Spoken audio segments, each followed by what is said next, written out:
Электролиз туршилтын хэрэглэгтэн холбох утас, вольтметр, амперметр, чийдэн, батарей, цэсийн байвангийн усмал, электрод орно. Электрод нь цахилгаан сайн дамжуулдаг нарийн металл байна. Туршилтыг эхлэхийн өмнө хоёр электродынхоо массыг хэмжиж авна.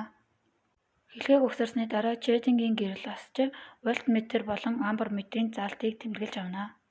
Хэлхийг угсарсны дараагаар цэсийн байвангийн усмал дундуур гүйдэл гүйснээр гүйдлийн хүчний нөлөөгөөр молекулууд эерэг сөрөг ион болон задарч үүнийг электролитийн цэсаас гэнэ.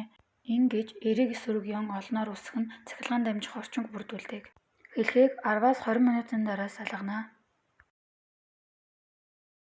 Хоёр электродын нэгэн дээр хүчил төрөгч, нөгөө дээр нь цэс ялгарсан байгааг ажиглаж болно.